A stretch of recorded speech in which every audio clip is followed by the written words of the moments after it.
स्थिति इतनी बेहाल थी, लोग मारे मारे फिर रहे थे, दवाइयां नहीं मिल रही थी, काला बाजारी हो रही थी। जब दवाइयों के दाम इतने ज्यादा महंगे थे कि लोगों की जेबें तक खाली हो गई, लोगों को समझ में नहीं आ रहा था कि वो क्या करें। उस समय क्यों नहीं किया गया?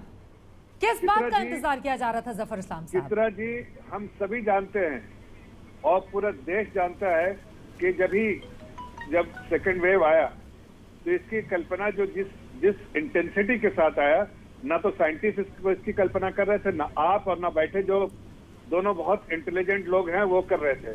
ये हकीकतन ऐसा हुआ। अगर ये होता तो ये पहले उछलते कूदते रहते, लेकिन इनको भी पता नहीं था। आज ये ज्यादा ही कुछ सूरमा बनना चाह रहे हैं, लेकिन हकीकत तो है कि उनको भी पता नहीं। ये जब आपदा, जो प्राकृतिक आपदा होता है, उसको कोई खोज के नहीं आता है। जब ऐसे में उस वक्त प्रोडक्शन, आप बताइए ये सारी मेडिसिन कितना इसका कैपेसिटी थे? जरा इनसे मैं पूछता हूँ, ये अतुल अंजान और इनसे दोनों से, कि पहले इस देश में कभी आप उठाया था इससे पहले बात? और कैपेसिटी कितनी थी इसकी, प्रोडक्शन कैपेसिटी? अरे प्रोडक्शन कैपेसिटी नहीं थी। ये दुनिया के दूसरे मुल्कों में कुछ जैसे तो टुसिलुज़ुमाब जो है, वो जो दवा है वो बनती है स्विट्जरलैंड में, वहां से आती है, रोश कंपनी की दवा है। अरे भाई, यहाँ पर जब 5000 ही यहाँ पर जरूरत पूरे साल में पड़ती थी, कोई डिमांड नहीं था, तो सडनली कहाँ से डिमांड बढ़ जाती है? सडनली डिमांड बढ़ा तो कहाँ से ये कर देते? बिल्कुल। लेकिन अतुल अंजान, इस पर आप कुछ बोलना चाह रहे थे? कैपेसिटी बढ़ाई। सवाल तो महत्वपूर्ण है ना। देखिए, जहां जहां कमी लगी सरकार उसको लेकर तेजी से आगे बढ़ी, तो इसका वेलकम क्यों नहीं कर रहे हैं आप लोग? बोलिए अतुल अंजान। उसमें अब जीएसटी भी कम कर दिया। देखिए, एक बात बताएं कि चित्रा जी, अभी तो देश को पता ही नहीं है कि जीएसटी कितने पे कम हुई, कितने पे नहीं हुई। देश जश्न मना रहा है। हमारे जफर इस्लाम साहब के अनुसार देश जश्न मना रहा है। इनको इतनी जानकारी है वैक्सीन के बारे में, तो भारत सरकार से मैं कहना चाहूँगा, इनका नाम जो है नोबेल प्राइज इन मेडिसिन के लिए फॉरवर्ड कर दें। 1 साल पहले से अगर आप डॉक्टर गुलेरिया की बात सुनिए, फर्स्ट वेव के बाद एम्स के डायरेक्टर हैं, उन्होंने क्या कहा था? There is expectation that the second wave will be more fatal one. मैं उन्हीं के शब्दों में कह रहा हूं। देश के सारे वैज्ञानिक कह रहे थे। अगर सरकार सो गई और सरकार नहीं तैयारी कर पाई, तो इसके लिए जनता सफर कर रही है ना, उसमें कोई परेशानी नहीं है। संत कबीर नगर में पूरा घर के पैसे चले गए, बेटों के, 2-2 बेटों के, और आखिर में पिताजी मर गए और उनके अंतिम संस्कार के लिए पैसे नहीं थे। तब उनकी संस्कार को 2000 रुपए में जेसीबी लेकर के उठाया, बॉडी को, कोविड से मर गए, और उसके बाद उनको ले जाकर के शमशान में जलाने के भी पैसे नहीं थे, गाड़ दिया। और तब जाके उत्तर प्रदेश सरकार ने इस पर इतना भयावह एडिटोरियल्स लिखे गए, चर्चा हो गई। तब सरकार कह रही कि राज्य सरकार जो है अंतिम संस्कार के लिए पैसे देगी, अभी फैसला हुआ है। मैं क्या कहूं आपसे, आप ठीक बहुत देर से फैसला करते हैं, आपको कुछ पता ही नहीं है। आप कहां सोए रहते हैं नहीं पता है। वैज्ञानिक क्या कहते हैं, आप वेंटिलेटर की बात कर रहे हैं। मैं पूछ रहा हूं, आप देंगे? 1,46,000 रुपए, 1,46,000 करोड़ रुपए सरकार की निगाह में सैनिटाइजर लोगों के लिए खा गए, और उसके ऊपर जो है आपने जो है 12%, 18% जो है वो जीएसटी लगाई है। वापस करेंगे लोगों को? आज आपने सब जो जीएसटी कम की है और जीएसटी जो लोगों ने चुका दी है, वापस करेंगे? इनकम टैक्स में जब ज्यादा टैक्स दे दिया जाता है तो टैक्स रिफंड भी होता है। बोलिए, आप वापस करेंगे जीएसटी? जनता को जीएसटी वापस करेंगे? सुनिए, मैं जवाब देता हूं। जिनके पास रसीद है उनको वापस करेंगे? मैं तो आपसे पूछता हूं, बड़ा बेतुका सवाल है, इसलिए मैं बेतुका ही सवाल करूंगा। अरे सुन लीजिए, एक मिनट अतुल अंजान जी। ये जो है कोई भी डिसीजन जो है वो जिस वक्त लिया जाता है और उसके एतबार से ही जो सरकारी निजाम चलता है। आज अगर जीएसटी में कमी की गई है तो आगे आने वाले दिनों में उसका इंपैक्ट पड़ेगा।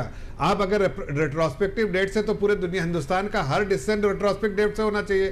तो उसी हिसाब से मैं पूछता हूं कि जो आपके बड़े बड़े जो लीडर जो हैं, जिनका जाके पार्लियामेंट में देखिए जो क्लेम है, आपको हैरान हो जाएगा। आप जो है, आपका जो है नजर आके आपकी झुक जाएंगी जिस तरह से वो क्लेम करते हैं, और जो सब फर्जी क्लेम करते हैं, मैं आपको बता रहा हूं, और वो सब लेफ्ट के लोग होते हैं जो कि फर्जी क्लेम करते हैं पार्लियामेंट में। अगर उसकी जानकारी आपको है और नहीं है तो अपने लोगों से जानकारी कीजिए कितना फर्जी क्लेम कर रहे हैं, जाते वाते कहीं ने फ्रॉड क्लेम किया था।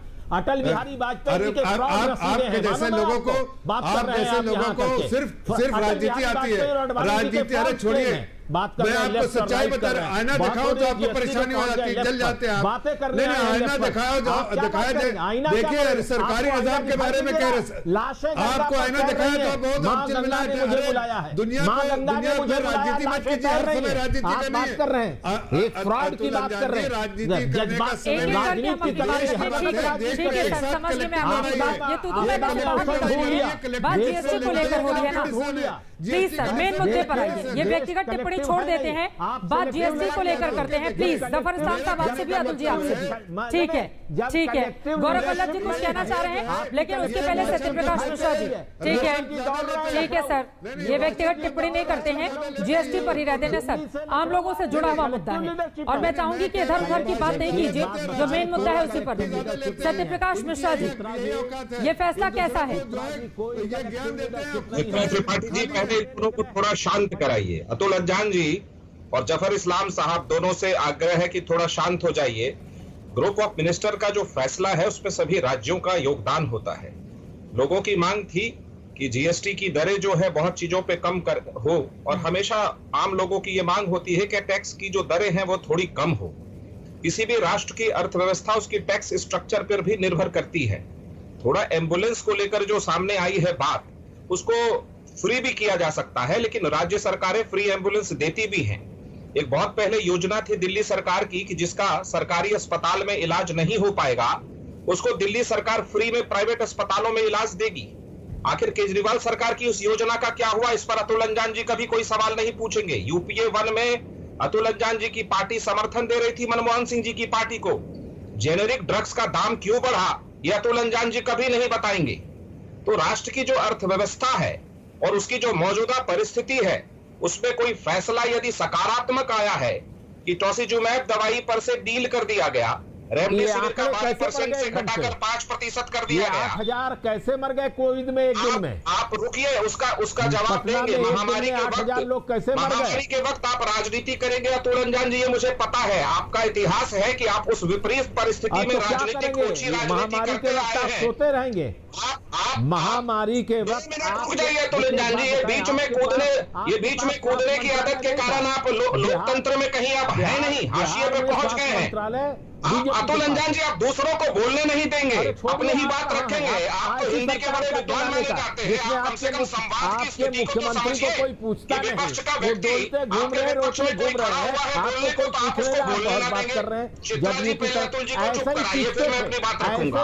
अंजान जी, अरे हम कहते कुछ और हैं, आप समझते कुछ और हैं। ये कैसा दौर है कि हम कहते कुछ और है, वो समझते कुछ और है। आप पर कोई आरोप नहीं लगा रहा मैं, लेकिन आपसे सफाई भी नहीं मांग रहा। एक सवाल है कि महामारी के दौर में जिसकी भीषण आबादी हो जिस देश की, आप रुकिएगा, जिस देश की भीषण आबादी हो उसने चुनौतीपूर्ण इस चीज का सामना किया हो, उसमें सत्ता और व्यवस्था के प्रति सहयोग के अलावा आपसे और क्या उम्मीद की जा सकती है? और राष्ट्रीय चुनौती है ये महामारी। उस वक्त यदि आप ऊंची राजनीति करेंगे तो क्या देश महामारी से लड़ेगा? ये बातें तो प्रधानमंत्री ने कही जो आप कह रहे हैं, ये बातें प्रधानमंत्री को कहनी चाहिए। ये कहां जदयू से आ गया? आप वैसे ही बोल रहे हैं जैसे लोक जनशक्ति पार्टी के लोग पहले बोला करते थे, अब लोक जनशक्ति पार्टी के लोग नहीं बोलते। यूपीए 1 में आप सरकार में शामिल होकर के जेनरिक ड्रग्स के दाम जब बढ़ रहे थे उस समय खामोश क्यों थे? आप तो बहुत सारे महंगाई यूपीए 1 का जब हो रहा था मनमोहन सिंह की सरकार थी, आप तो ऐसे सबसे ज्यादा हमने हर वक्त किया। अरे आप ये भूल जाते हैं, यूपीए फर्स्ट में मनरेगा हमारी देन है, राइट टू इंफॉर्मेशन हमारी देन है, राइट टू एजुकेशन हमने कर लिया, हमारा काम खत्म हो गया। आज जो ओछी राजनीति पर उतरे हैं उससे जनता का कोई भला नहीं होना है। ग्रुप ऑफ मिनिस्टर अब राजनीति इस पूरे मामले में कौन कर रहा है, ये अपने आप में बड़ा सवाल है। जीएसटी काउंसिल की बैठक